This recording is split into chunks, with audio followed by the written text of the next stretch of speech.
winning is crazy.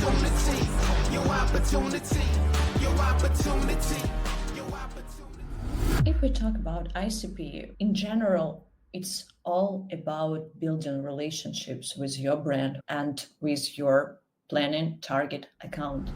Companies don't collect any metrics at all. They don't know their businesses. And I think that it's a main point to do it yourself, to know what's happening in your business from the inside. Nowadays, it's not about close the deals. It's about building relationships, and we help to do it. In B2B, you can't be one channel writer.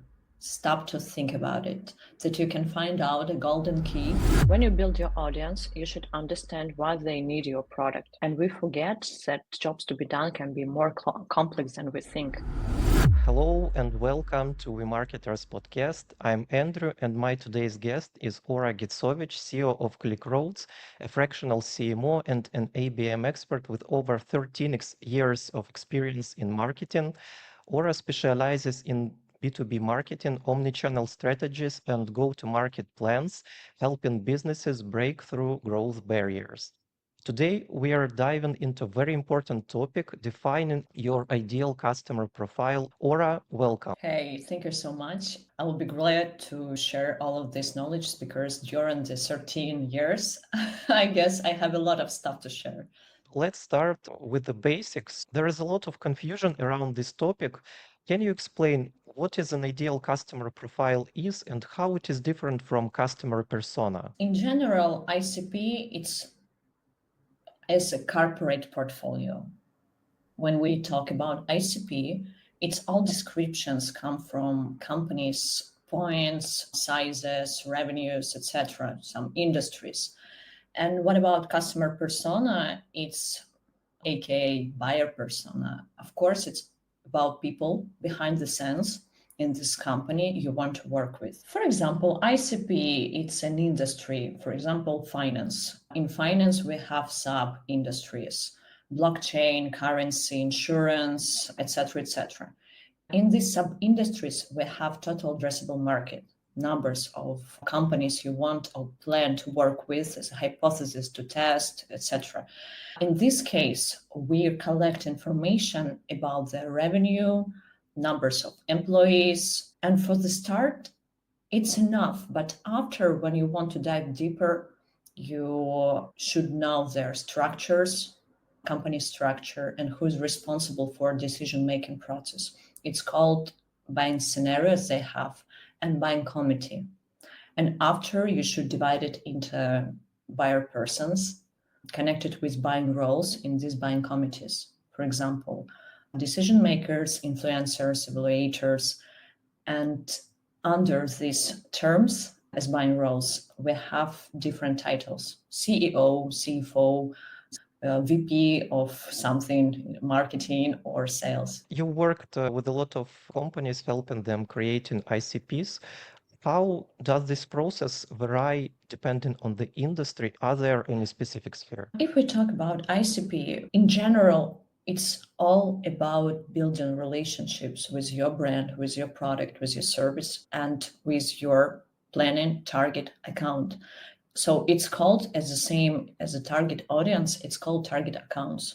If we can imagine that you are not a startup, you're developing business, you have initial sales traction, for example, you're on a developing stage, you have some numbers.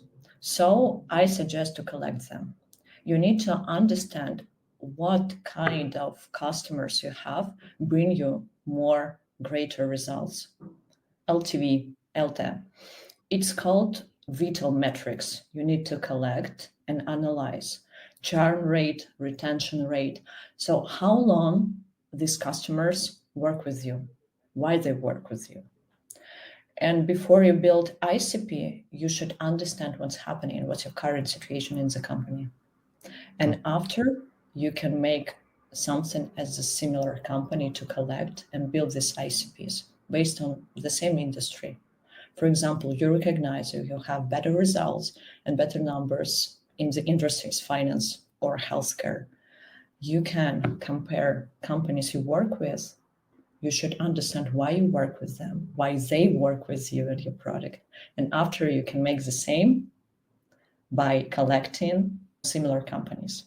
The second point, after collecting all of these metrics, it's very important to talk with your customers as a cost dev interview service and provide the service, because you should understand why they choose you. In this case, you can understand who are responsible for this decision-making process, what value propositions work the best for you, and of course, what competitive influence you have. Sometimes your ICP can be their clients also. And when you understand what's happening on the market, when you understand what's happening inside of your company and what you want to make after, like a next step, you can combine all of this information and start building ICP. Of course, when you collect this information as a background for yourself, after, you need to dive deeper in this company. For example, you have industry, finance, as we mentioned before. In this finance, you have about 300 companies, dissimilar as you have for now, 1, 2, 5 customers. Okay, more than one, okay? Because it's very complex to build this ICP based on one client information. You collect all of these insights and understand what's happening on their side in this finance industry. What does it mean? How they make their decisions, what their buying cycle is. Because sometimes companies make their solutions based on their own sales cycle. But it's not true, because they're different and pretty different. From your experience, how the process can be organized within companies? Do in-person teams have capabilities? For example, if marketer haven't done this previously. Of course, you can do it yourself. Every time I face with companies, they don't collect any metrics at all. They don't know their businesses. And I think that it's a main point to do it yourself, to know what's happening in your business from the inside. After you understand what's happening, when you collect LTV, as I mentioned also before, when you understand your churn rate, retention rate, how many clients you have, if you're SaaS, how many users you have in per month, per year. After, you try to find out this tendency, how it's developing, and you can build this hypothesis, what your next steps could be. And when you build this hypothesis, only you know how it would be better for your business. And also, you can understand what's happening in your competitors. And plus, you should understand what's happening on the market. You do this analysis, you do this research, and collect all of this information about it. After collecting these key metrics, let's imagine this cost dev interviews, you provided it, you collect all of this information also. You need to go further, and you need to analyze total addressable market according to these numbers, according to this data you collected. Total addressable market, it's how many companies in this segment, in this industry, how they operate, how they make their decisions. And you build hypotheses around their buying scenario. How many people involved on this decision-making process? Who are they? And after, you should create, based on their challenges and pain points, value propositions, or adjust them if you have your existing pain point, existing value propositions. And when you have all of this information, you try to create this portrait according to these buying roles involved in the buying process.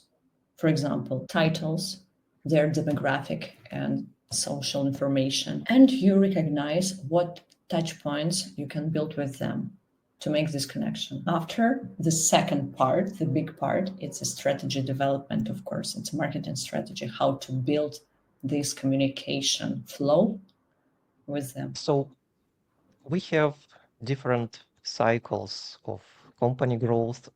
At which stage should company develop ICP? At which stage it is really crucial? Honestly, as early as possible. When you're on an early stage, it's very important to build this hypothesis and validate them after, how it could be. Sometimes companies forget about this stage. But when we're talking about sales initial traction, when you have it, the first steps you make in your pipeline, it's a good sign to build your ICP and to test them after. Or if you have more than one client, you should understand what's happening in the business and why they are with you. At the same time, there are a lot of companies that start their business without ICPs at all, right? Of course, because they think that, okay, our target clients are global, but it's not true. It's the main mistake I see working with startups, and every time they face with the problem that you can be like a global player. You're so small to do it. Please just move from step to step, and after you can recognize your ideal customers in their profile. Yeah. It's all And about testing. I noticed that laser focusing really help here. From our experience from Mature, what we did first, we targeted very wide range of customers. We organized events in New York, in Cape Town, in Europe. We even planned to organize something in the Middle East, but we realized that this doesn't work and we have very limited resources. So we shifted our attention to Netherlands and to very narrow segment of the US audience, and it started pay off. You know, companies at the first step, they don't want to be niche. They want to make money so fast as they can. And the good sign to build your ICP when you start to gain the first revenue should be analyzed. Why? Because in my practice, we help companies to build new opportunities. Sometimes in 1 or 3 years of company existence, they face with a problem as a plateau, what I can do the next. And it's all about marketing attribution. What channels can work better in ROI or ROMI? In this case, of course, if you have your first money in revenue, you can start to make the tendency from this, how you multiply it, how you can scale this. ICP building helps you to multiply your revenue. Of course, in the future, of course, not from the day one, but in future. And look, ICP, it can be flexible term and it can be flexible in your company. I suggest to make it annually from year to year. You need to check it. You need to understand what's happening because, of course, you have competitors.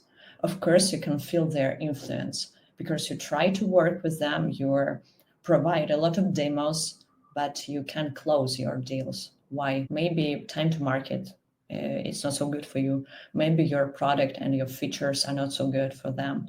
Maybe it's not your audience. And sometimes companies don't like these questions to answer inside. They think that, okay, I'll do everything right.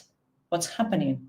Why I can't meet this growth I've expected? As a founder or a CEO, you need to balance between all of these points. In your experience, how specific should be an ICP? And should companies have multiple ICPs for different market segments? I suggest to have maybe in the beginning 2-3 segments, and you can move step by step, and you can understand what's happening. You can feel it. You can touch all of these points, and you can follow them in this customer journey from the first touch point to the last when they sign the contract. But sometimes I want to mention the important thing. Sometimes businesses forget that their customer journey for their customers don't stop on the point of signing contract, and they forget about customer satisfaction and net promoter score and other. And in this point, we can see that how many segments you can satisfy You can understand, you can work with, you can communicate with them, you can ask them questions, why they choose you. Okay, it can be more than Yeah. 2 or 3 segments. Why not? Yeah, it's a great point that the customer journey doesn't end after signing the contract because, for example, in our company, we are a recruitment company and we need renewals of contracts. And yeah, this is exactly about customer success, how they are satisfied with our work. Of course, you need to create something to catch and to retain these customers and users to be with you. Because nowadays, it's not about close the deals. It's about building relationships, and we help to do it. Sometimes I feel myself as a matchmaker when you try to build these relationships between two businesses, one of them on developing product stage and the other on their stage of consumption of this product. And you every time you're balancing between them to understand what you can do more to build these relationships as a long term. And let's zoom in a little bit more practice. So are there any tools or maybe AI technologies that help us create ICP? If you see this marketing funnel and you build this touch points, and when you implement your strategy, of course you have some tools during the whole customer journey. But sometimes this customer journey turn into highway to hell without these tools. And you should understand how you can optimize it. Of course, the first that I suggest to use is some tools providing buyer's intent and some signals, some information about customers, how you can provide them more values, how you can understand what they are waiting for, what pain points they have. For example, it's Sixth Sense as a tool, Zoom Info. They help you to collect the information about your website visitors, and you can build this tendency and you can recognize what's happening and find out the best segments to start testing as ICPs. After, of course, you should build some landing page for testing, and we use Webflow, but we don't use some only AI generated tools or not. It's all about combination. Sometimes ChatGPT works so good for this when you need to build some audiences or make this lookalike audience. And it helps, really it helps because of prompts. You can develop it and after you can use it. Could you share maybe some examples of real life stories when developing ICP really helped a company to boost their efficiency? I want to share our healthcare industry we work with. Our client work as a virtual hospital and they try to target huge, big dream clients, companies as enterprises in pharma. It was challenging, but we're started from their understanding their buying scenarios and their buying committee, what people involved, how, what stage they have, and after build our marketing strategy as account based and start from small funnels building, working with different buying roles and different buying stages. For example, for initiators, we develop one type of communication and one stage, one strategy. For their evaluators and decision makers, another one. And you know what? We are started to receive responses from these target accounts in the first months after launching the strategy. I think that it's not a big success. It's a kind of success when you understand your audience and you explain why you should work together. It's all about partnership. And every day you can choose your client and your client could choose you. It's forward action toward each other every time. I have something like an anti-example. When you try to work with exhausted market and we try to build ICP from exhausted customers, it's a bad idea. I saw it. Anti-advice. Sometimes I see companies, they try to build ICP from one customers who came to them by accident. And they thought that, oh, it's a good idea to build a ideal customer profile from them. And in my practice, we're faced with a problem with their buying cycle. We realized that their buying cycle more than 1 year, it's about 1.5. And it's so hard to test this hypothesis and to work with them to find this response from the company, from potential client. It's a great idea when you build these ICP segments is to understand their buying cycle and start work from the shortest, because you can test this hypothesis so short as you can by testing different channels. But in my practice, when we face with old-fashioned industries, as finance that I mentioned, because I know companies struggling with finance. I know companies struggling with banking system, with healthcare. In this case, we need to understand what's the best marketing strategy of testing them.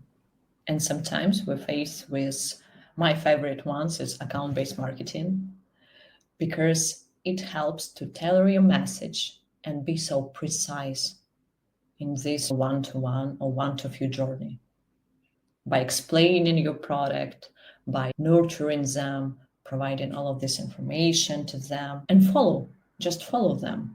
You mentioned these occasional customers on which we can focus our efforts, and this will misguide us. And this highly resonates with me because this is usually what happens in companies, right? When some occasional customer makes a purchase, we start, oh, we are happy, we have some additional money and we should focus here, we should dive here, but it distracts us. So it's a great thing to avoid. And talking about other mistakes, what else can you share? Which mistakes do companies make when developing ICP? I want to add also about these customers coming by accident.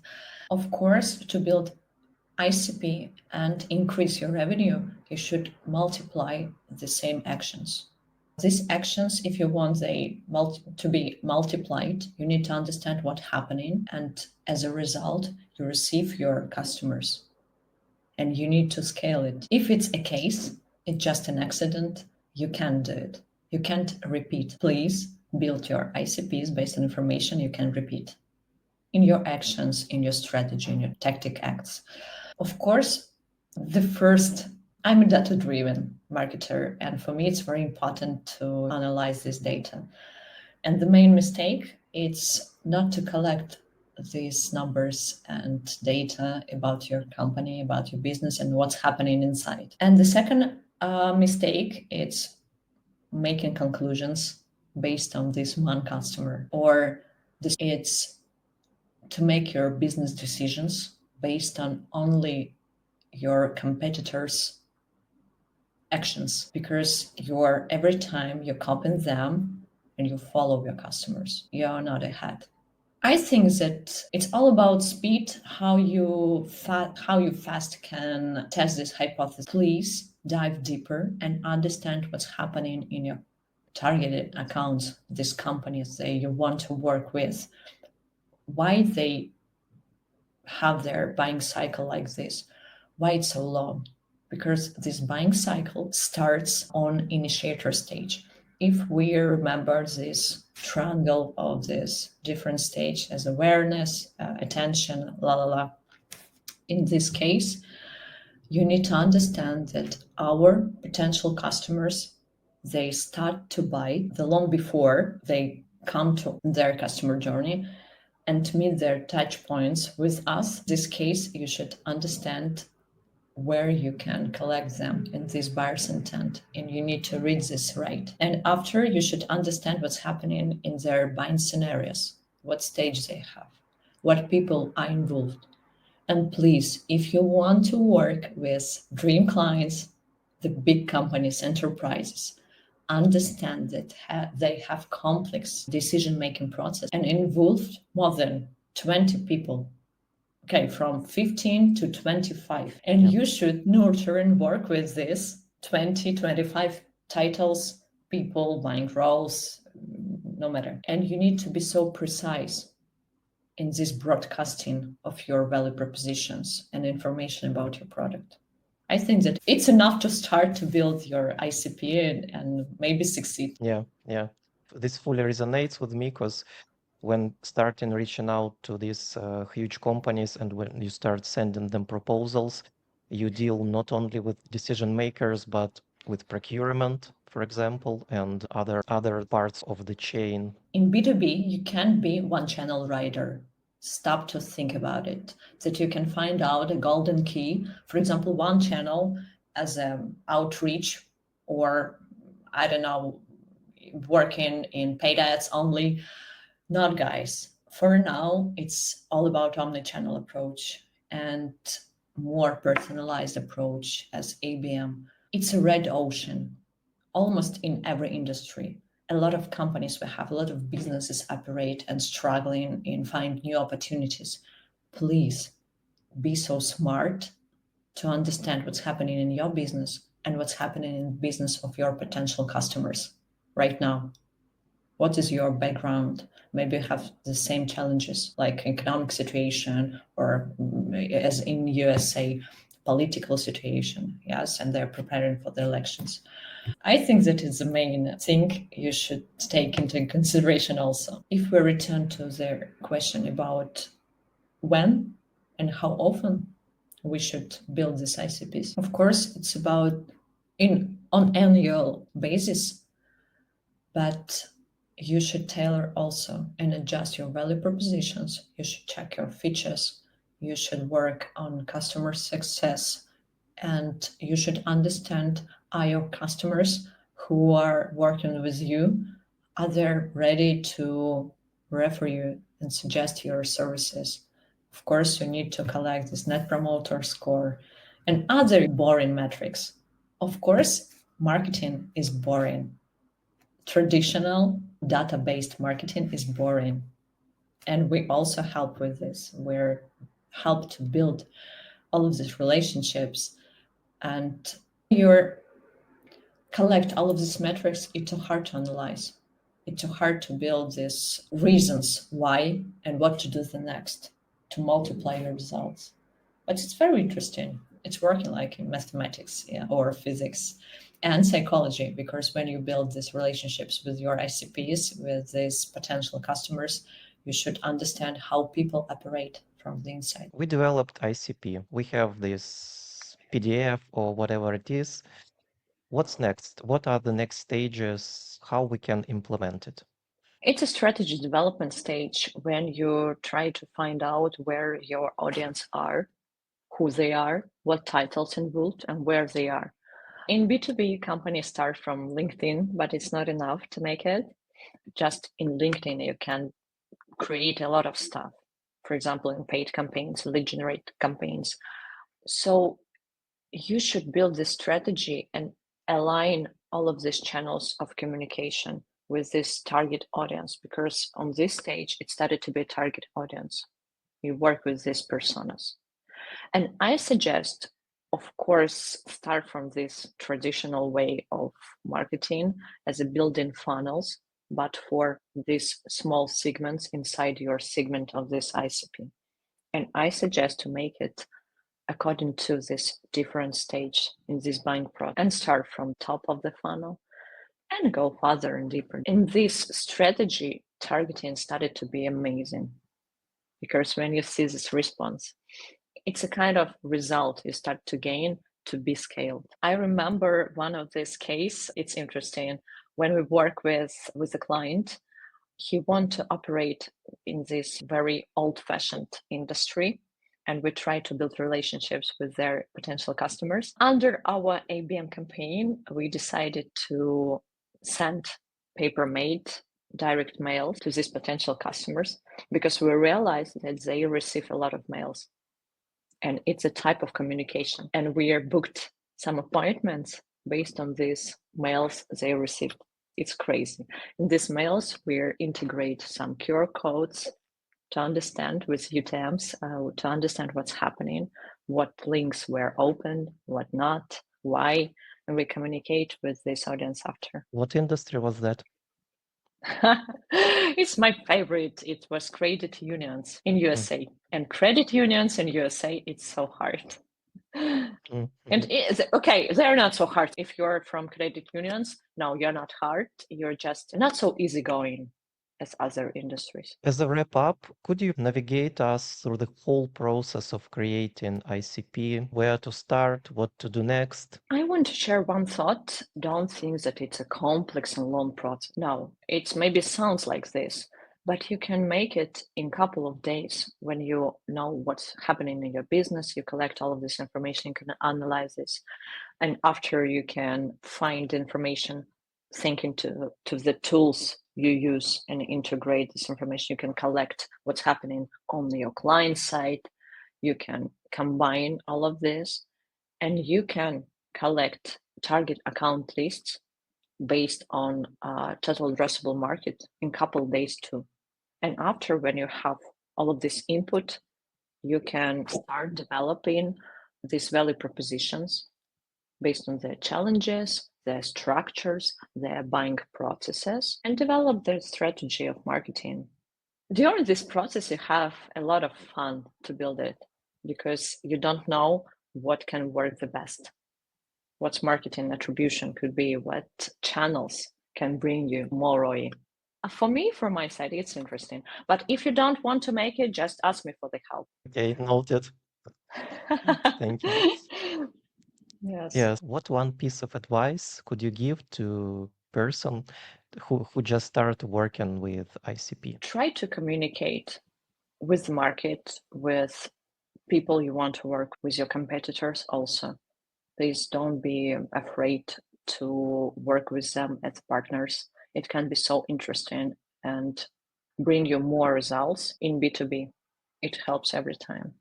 The second is please try to find out how people operate psychologically, socially. For example, famous term, jobs to be done. When you build your audience, you should understand why they need your product. And we forget that jobs to be done can be more complex than we think. For example, they have different types. The first type, it's based on action. For example, in B2B, I am CEO or COO or head of marketing, and I want to integrate your tool with our processes because I want to increase our revenue. It's an action. It's the first type of jobs to be done. The second type, it's something more complex and connected with emotions, with humanity. It's I want to integrate this tool with our processes because I want to increase revenue and I want that my general manager would be proud of me. I want to feel better. And it's the second type, work better, because you're trying to touch your potential customer from the inside, and you want to build these value propositions by understanding their needs. It's very interesting when you build these connections and you build these relationships. When we are talking about building long-term relationships, what is it about? It's about knowing each other. It's about moving forward toward each other. Oh, I have some triggers and some reasons why people make their decisions. It's pretty simple. You should remember that all of this based on two things, fear and vanity. That's all. And after you can build everything based on this. It's very interesting. To work with people, it's amazing. It's inspiring. And you can't predict what can happen the next.